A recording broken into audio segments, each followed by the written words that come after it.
श्री कृष्ण कहते हैं, कुदरत के फैसले पर कभी शक मत करना। अगर सज़ा मिल रही है तो गुनाह भी हुआ होगा। कभी कभी हार भी ज़रूरी होती है ताकि नई रणनीति से फिर से उठ सके।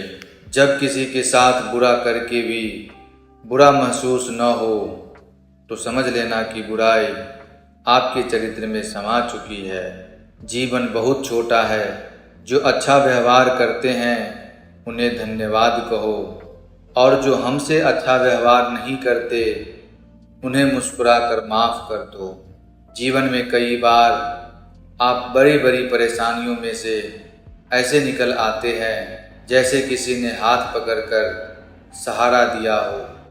उसी अदृश्य शक्ति को परमात्मा कहते हैं। वो दिखाई नहीं देता, कभी जताता भी नहीं, लेकिन आपको कभी अकेला भी नहीं छोड़ता। मनुष्य चाहे कितना भी दूर क्यों न जाए, उसे हमेशा याद रखना चाहिए, उसके जीवन की रथ की डोर प्रभु के हाथों में है। और इतिहास गवाह है कि श्री कृष्ण जिसका रथ चलाते हैं विजय उसी की होती है। समय कभी नहीं रुकता। आज यदि बुरा चल रहा है तो कल अवश्य अच्छा आएगा। आप केवल निस्वार्थ भाव से कर्म कीजिए और वही आपके हाथ में है।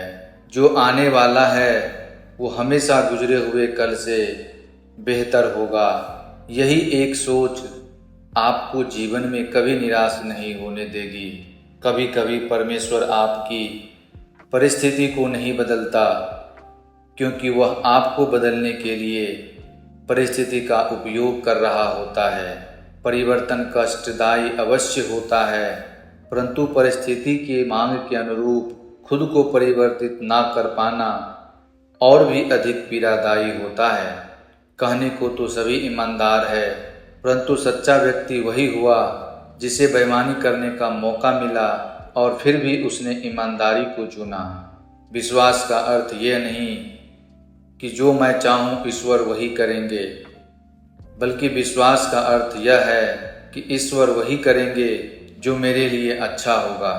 जिनको अपने सुख में बुलाया वो आपके अपने थे, और जो आपके दुख में आए उनके आप अपने थे। दूरी चाहे कितनी भी लंबी हो, अपने हमेशा अपने ही रहते हैं। यह महत्व नहीं रखता कि तुम्हारा अतीत कितना कठिन था, तुम हमेशा दोबारा शुरुआत कर सकते हो। परिवार वो मंदिर है जहाँ सबसे पहले संस्कार, आदर्श और प्यार की नींव रखी जाती है। महाभारत के पांडवों ने भी यही बताया था, परिवार से बड़ा कोई धर्म नहीं। जब भी मन डगमगाए याद करो अर्जुन की गीता की सीख। संकट सिर्फ परीक्षा है, हार नहीं। सही मार्ग पर चलने से ही जीवन सफल बनता है। मनुष्य जो भी करता है उसका परिणाम अवश्य मिलता है। कर्म कभी व्यर्थ नहीं जाते, चाहे अच्छे हो या बुरे। अगर कर्म शुभ है तो देर सवेर सुख और सफलता मिलती है। अगर कर्म अशुभ है तो कठिनाइयाँ और दुख सामने आते हैं। भगवान श्री कृष्ण ने गीता में कहा है, कर्म करो फल की चिंता मत करो, क्योंकि फल हमारे हाथ में नहीं, सिर्फ कर्म हमारे हाथ में है। जैसे बीज बोने पर वैसा ही पेड़ लगता है, वैसा ही इंसान को अपने कर्मों का फल मिलता है। इसलिए हमेशा अच्छे विचार रखो, नेक काम करो, क्योंकि कर्म ही आपकी पहचान है और वही भविष्य तय करते हैं।